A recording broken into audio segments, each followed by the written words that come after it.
नमस्कार, स्वागत है आपका हमारे इस खास पेशकश में। मैं हूं राजेश राज। 2 साल मोदी सरकार, इस खास अंक में हमारे साथ खास मेहमान हैं देश के पेट्रोलियम मंत्री धर्मेंद्र प्रधान।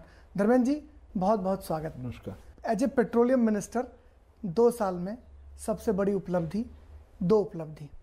देखिए, जब हम लोग माननीय नरेंद्र मोदी जी के नेतृत्व में देश की आशीर्वाद मिलने के बाद हम लोग जिम्मेवारी में आए और कामकाज संभालना शुरू किए, विरासत में हमको कई सारे उलझन मिली थी। इस विभाग में सबसे चुनौती था उसको कैसे समाधान करना।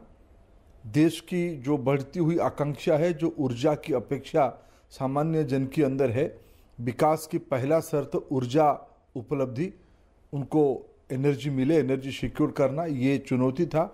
पुराने विवादों को ज़्यादा ना उलझते हुए रास्ता निकालना। दूसरी ओर इस विभाग को सामान्य जन के प्रति उत्तरदायी करना, ये विभाग को गरीबों के कल्याण में लाना, इस प्रकार की चुनौती हमारे सामने था। मैं आज 2 साल के बाद प्रधानमंत्री जी की कुशल मार्गदर्शन में, उनकी दूरदृष्टि नेतृत्व के कारण और उनकी जो मूल एक संवेदनशीलता है, उसके कारण इस विभाग में हमने कई सारे उपलब्धियां किया है। 2 विषय अगर मैं प्रारंभ में कहूँ, इसको एक तात्कालिक कुछ हम लोगों ने कदम उठाए हैं, जिसमें 15 करोड़ लोगों की एलपीजी कंज्यूमर की सीधा सब्सिडी उनकी बैंक खाते में पहुंचाना। एलपीजी कंज्यूमर के अंदर एक बहुत बड़ा सहूलियत लेके आना। प्रधानमंत्री जी की निवेदन पे 1 करोड़ लोगों की सब्सिडी अपने से छोड़ देना और आने वाले 3 साल में 5 करोड़ नए गरीबों के घर में महिलाओं के नाम पे एलपीजी कनेक्शन देना, ये सब एक तरफ होती है। दूसरी तरफ आने वाले कुछ सालों के लिए देश की तेल और गैस की उत्पादन बढ़ाने में और तेल और गैस की आवश्यकता को पूरा करने के लिए 2 तरफ, देश के अंदर और देश के बाहर, इसके लिए एक लॉन्ग टर्म स्ट्रैटेजी, उसको भी हम लोगों ने उसकी प्रारंभिक काम हमने शुरू कर दिया है, जिसके कारण लंबे समय तक देश ऊर्जा स्वतंत्रता की ओर, एनर्जी सिक्योरिटी की ओर आगे जाएगी।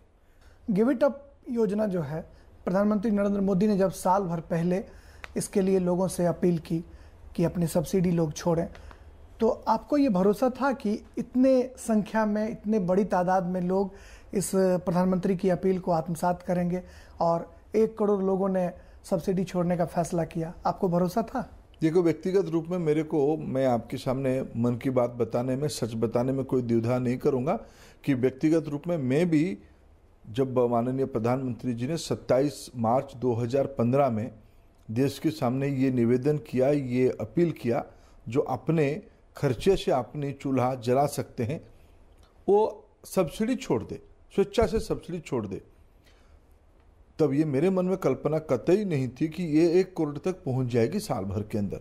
लेकिन प्रधानमंत्री जी की दूरदृष्टि था, देश की जनता के ऊपर उनकी भरोसा था। तो बार बार एक विषय कहते हैं, शासन चलाने में, सेवा करने में जनता को भरोसा करनी चाहिए, नागरिकों के ऊपर भरोसा करनी चाहिए।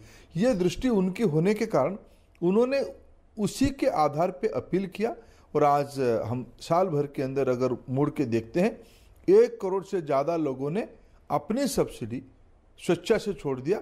जब लोगों की लेने की होड़ लगती है, प्रधानमंत्री जी पे भरोसा करके जनता ने, नागरिकों ने अपना सब्सिडी छोड़ दिया। क्या संख्या जो है 1 करोड़ से आगे बढ़ता जा रहा है या मामला वहीं अटका पड़ा है? ना, ये तो एक जन आंदोलन के रूप ले रहा है। आने वाले दिनों में ये और बढ़ेगी और मैं मानता हूँ इसके पीछे जो एक है, देखिए, देश की विद्वान, देश के अर्थशास्त्री अभी तक, आज़ादी के बाद अभी तक सब सब्सिडी को आलोचना करते हैं। देश की अर्थनैतिक प्रगति में सब्सिडी एक बाधक है, ऐसा समीक्षा करते हैं। इसलिए सब्सिडी को घटाना चाहिए, उसकी रास्ता उन्होंने माना था काट देना चाहिए। एक नया वितर्क प्रधानमंत्री जी ने शुरू किया, क्या गरीबों के हक को काट देना चाहिए या गरीबों तक उनको पहुंचानी चाहिए? सब्सिडी को टारगेट करनी चाहिए, जरूरतमंद को सब्सिडी पहुंचे। उसके साथ साथ बिना काटे हुए अगर हम लोगों को समझा पाएंगे, लोगों को निवेदन करके उनको मना पाएंगे। शायद दुनिया में इसकी कोई उस प्रकार की कोई उदाहरण नहीं है। लोगों को इस प्रकार के माहौल में प्रेरित करके, मोटिवेट करके, भरोसा दिला के कि मैं आपकी बचत को किसी गरीब के घर में पहुंचाऊंगा, ये जो भरोसा प्रधानमंत्री जी के प्रति जनता की है, इसको आगे बढ़ाते हुए मैं मानता हूं काफी मात्रा में लोग उसमें से जुड़ रहे हैं और आने वाले दिनों में भी जुड़ेंगे। इस मंत्रालय को पहले कारपोरेट घरानों का मंत्रालय समझा जाता था, लेकिन आपने इसको गरीबों से, समाज के कमज़ोर तबके के जो लोग हैं उनसे जोड़ा। और प्रधानमंत्री नरेंद्र मोदी ने बलिया की सभा में जब उज्ज्वला योजना की वो शुरुआत कर रहे थे तो उन्होंने कहा भी कि धर्मेंद्र प्रधान ने गरीबों से इस मंत्रालय को जोड़ा। प्रधानमंत्री ने आपकी तारीफ भी की। देखिए, मैं प्रधानमंत्री जी की बातों पे क्या कहूँ, लेकिन मैं एक विषय को याद दिलाना चाहूँगा। जब पिछले दो साल पहले, जिसकी आप याद कर रहे थे, 2 साल पहले लंबे अरसे के बाद भारत के सामान्य लोगों ने एक ऐतिहासिक निर्णय किया था। पिछले 2014 की आम चुनाव में भारत की सामान्य लोग, दलित, महिला, गरीब, नौजवान, ये सब इकट्ठा आके माननीय मोदी जी को इतनी बड़ी बहुमत दी। पहली बार 30 साल के बाद गैर कांग्रेसी सरकार आजादी के बाद पहली बार पूर्ण बहुमत के साथ आई। पहला ही भाषण में जब हम लोग माननीय नरेंद्र मोदी जी को अपना नेता चुने, संसद की सेंट्रल हॉल में उन्होंने कहा था, पहला ही भाषण कहा था, मेरे सरकार गरीबों के प्रति समर्पित रहेगा, महिलाओं के प्रति, युवाओं के प्रति समर्पित रहेगा। यह हमारी व्यवस्था चलाने की, सेवा करने की, यह हमारी मूल मंत्र है। गरीब सपक्ष में योजना बनाना, कल्याणकारी योजना बनाना, यह नरेंद्र मोदी जी ने पहले दिन से, उसको चुनाव के पहले भी उसको वितर्क किया था। क्या गरीबी के खिलाफ सबको एकजुट नहीं होनी चाहिए? क्या इस देश से गरीबी को हटाने के लिए योजना नहीं बनानी चाहिए? यह हमारे चुनाव की पहले की मुद्दा था। इसलिए इस योजना को आगे बढ़ाते हुए आज हम सारे विभाग, सिर्फ पेट्रोलियम विभाग नहीं है, क्या कभी याद करिए 20 करोड़ नए बैंक अकाउंट खुले, 11 करोड़ से ज्यादा सामान्य लोगों की बीमा बनी, मुद्रा योजना में लगभग 3.5 करोड़ छोटे हिताधिकारी और 1,20,000 करोड़ की ऋण। ये सब किसको, कौन हिताधिकारी बन रहे हैं? सामान्य लोग। उज्ज्वला योजना जो है, इसको बनाते समय, इसको तैयार करते वक्त क्या क्या दिमाग में रहा? किस रणनीति के तहत इस योजना को आगे बढ़ाने की तैयारी हुई? देखिए, विश्व स्वास्थ्य संगठन की एक समीक्षा आई है। भारत में हर एक साल 5 करोड़ महिलाओं की जान चली जाती है घरेलू प्रदूषण के कारण। 1 घंटे की घरेलू धुआं 400 सिगरेट फूकने की बराबर है। यही एक मूल विषय है कि इससे कैसे भारत की गरीब महिलाओं को इसमें से मुक्ति नहीं मिलनी चाहिए। ये कसण, ये जो कष्ट, इसको समझने के कारण इस सरकार एक संवेदनशील सरकार होने के कारण नारा तो बहुत लोगों ने दिया, योजना तो बहुत लोगों ने कल्पना किया है, लेकिन ये हमारी मूल प्रेरणा रही कि एक संवेदनशील सरकार होने के नाते, लोकाभिमुखी सरकार होने के नाते हमने एक सटीक योजना बनाई।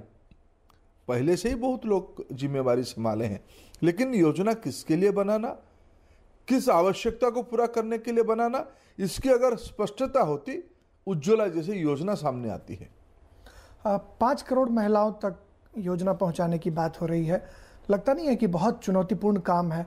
और महिलाओं का जो चयन होगा उसमें मापदंड क्या होगा? आपके मंत्रालय के द्वारा कैसे फैसला किया जाएगा कि किस महिला को चाहिए और किसे नहीं चाहिए?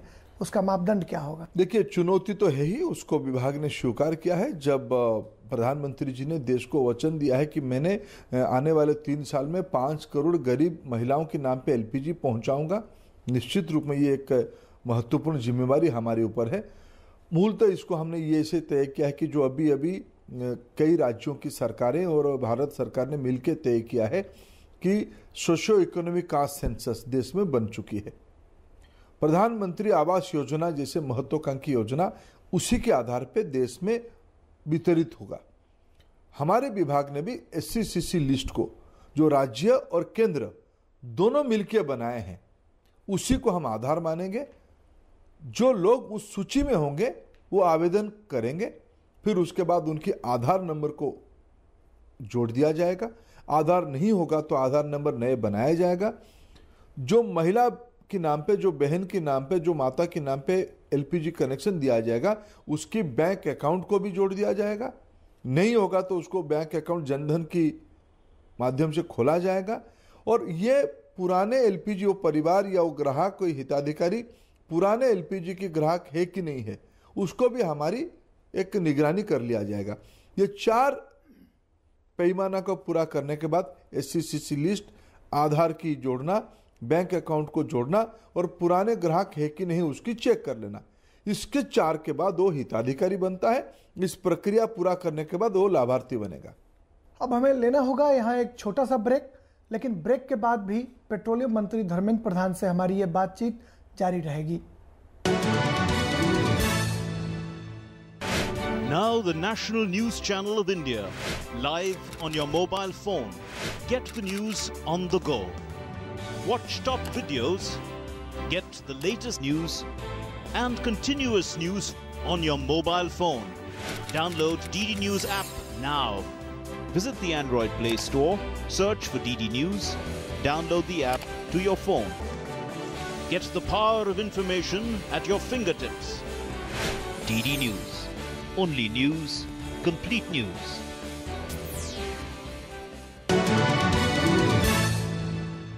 ब्रेक के बाद एक बार फिर स्वागत है आपका। हमारे साथ 2 साल मोदी सरकार में देश के पेट्रोलियम मंत्री धर्मेंद्र प्रधान बातचीत के लिए मौजूद हैं। धर्मेंद्र जी, पर्यावरण संतुलन और प्रदूषण मुक्त भारत की कल्पना की जा रही है, उसके लिए काफ़ी अभियान भी चलाए जा रहे हैं।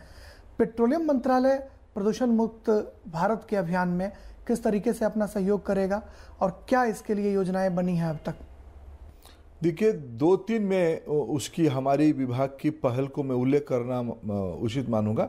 एक जैसे उज्ज्वला, जिसके बारे में अभी तक हम चर्चा कर रहे थे, ये तो महिलाओं की स्वास्थ्य के अलावा उससे सबसे ज़्यादा कोई सेक्टर को लाभ होगा तो पर्यावरण को लाभ होगा।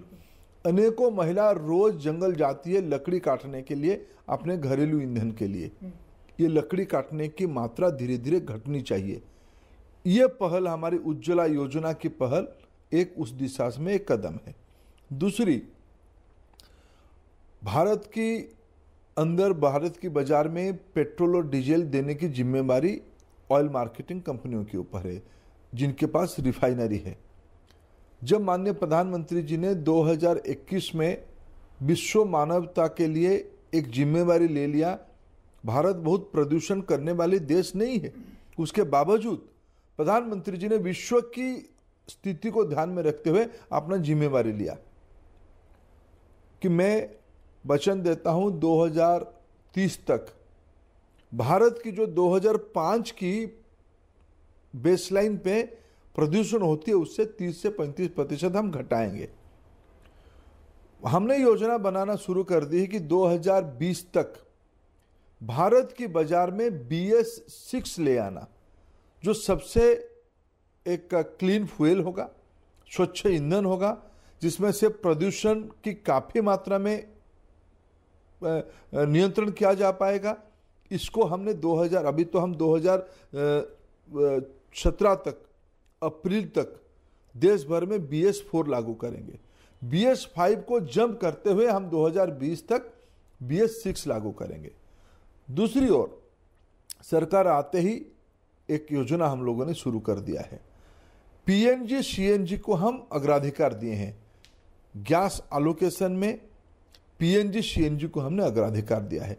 शहर के अंदर जहां जहां ट्रंक पाइपलाइन गई है, घरेलू गैस घर के अंदर पाइप के माध्यम से पीने की पानी मुताबिक, नल में पानी आने का मुताबिक गैस भी पहुंचेगी। ये एक स्वच्छ ईंधन होगी।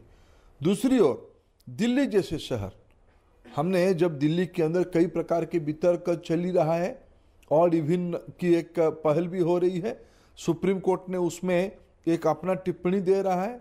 उस समय में हमारी मंत्रालय ने कदम उठाई, पहल की, हमको किसी की टिप्पणी आई नहीं थी कि हम उसको एक बहुत बड़ा ढिंडोरा भी नहीं पीटे। NCR में 350 CNG स्टेशन होती थी। जनवरी महीने में हम लोगों ने निर्णय किया कि हमको इसकी मात्रा बढ़ाना पड़ेगा। मई अंत तक हम दिल्ली के अंदर, एनसीआर के अंदर और 100 नया सीएनजी स्टेशन खोल देंगे। देश में सीएनजी कारोबार बढ़े, घरेलू घर के अंदर पीएनजी पहुंचे और ज्यादातर शहरी परिवहन सीएनजी पे आ जाए। दिल्ली हो, मुंबई हो, पुणे हो, बेंगलुरु हो, लखनऊ हो, ये सारा इलाका में उसके हमने व्यापक वितरण की प्रक्रिया शुरू कर दिया है। दिल्ली सबसे ज्यादा लाभान्वित उसमें होने वाला है। ये सारे कुछ कदम हमारी मिनिस्ट्री की ओर से स्वच्छ ईंधन के लिए और पर्यावरण को संतुलित करने के लिए हम उठा रहे हैं।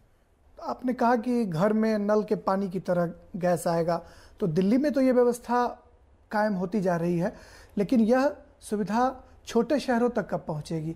दिल्ली से बाहर आपकी योजना जो है ये कब फलीभूत होगी? क्या इसके लिए मंत्रालय दिल्ली से बाहर निकलने की तैयारी कर रहा है? देखिए, घरेलू ईंधन अभी देश में लगभग 30 लाख घर तक पहुंचती है। मैं आपको एक उसकी अगर हिसाब ऐसे मैं बताऊं, जब माननीय प्रधानमंत्री जी गुजरात में प्रदेश के काम देख रहे थे, मुख्यमंत्री की जिम्मेवारी संभाल रहे थे, तब उनकी सही योजना के कारण उस 30 लाख में से 15 लाख ग्राहक तो गुजरात में ही है, जो आप कह रहे हैं कि छोटे इलाका में कैसे पहुंचे। इसीलिए जो नीति को सुधारना चाहिए, नीति को एक डिसेंट्रलाइज करना चाहिए, उन्होंने वहां किया था। बाद में पीएनजीआरबी करके एक रेगुलेटरी बॉडी आ गया है, हमें उसके अनुभव भी ले रहे हैं, कई साल हो गया, जिसके कारण थोड़ा लगता है कि इसमें भी थोड़ा सुधार की आवश्यकता है। धीरे धीरे जो हमारी पश्चिम इलाका, पुणे हो, मुंबई हो, इसकी निकट की इलाका, उसमें से घरेलू गैस पहुंचना शुरू हो गया है। ये धीरे धीरे नॉर्थ की ओर भी जाएगा।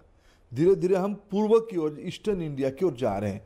जगदीशपुर हल्दिया जो पाइपलाइन हम लोगों की कल्पना में है, ये पाइपलाइन की काम हमने शुरू कर दिया है।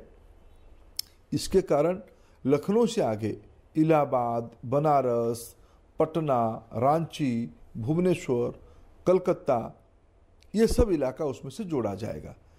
आंध्र के अंदर हम काफ़ी मात्रा में घरेलू गैस पहुंचे पाइप के माध्यम से, इसकी भी योजना बना रहे हैं।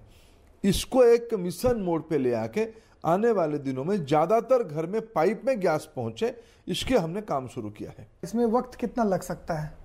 देखिए, इसकी एक थोड़ा खर्चा ज़्यादा है, लेकिन हम एक प्रारंभिक टारगेट लेके चल रहे हैं। आने वाले 3 साल में हम लोग 1 करोड़ घर तक, जो आज 30 लाख है, हम आने वाले 3 साल में हम उसको 1 करोड़ तक ले जाएं, इसके हम एक लक्ष्य लेके चल रहे हैं। और मेजर शहर में परिवहन सीएनजी पे कन्वर्ट हो जाए, इसकी भी हम लोग सारे योजना बना रहे हैं। गैस सब्सिडी के तर्ज पर चर्चा है कि केरोसिन सब्सिडी को भी बैंक खाते के माध्यम से आप जनता तक पहुंचाने की कोशिश करेंगे।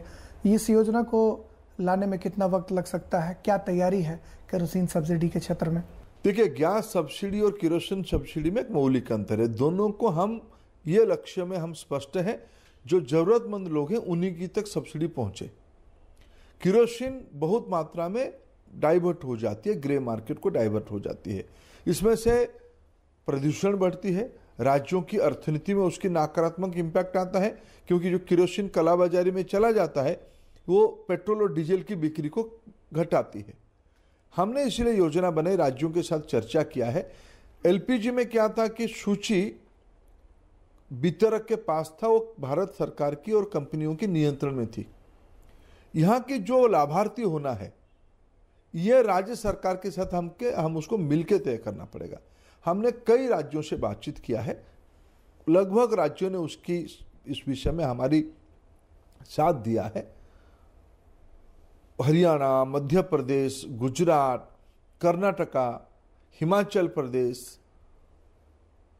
छत्तीसगढ़, उड़ीसा, ये सारे राज्यों की एक प्रकार, आंध्र प्रदेश, तेलंगाना, ये सारे राज्यों, पंजाब, ये सारे राज्यों में हम एक प्रकार, एक महाराष्ट्र, एक सहमति की ओर जा रहे हैं।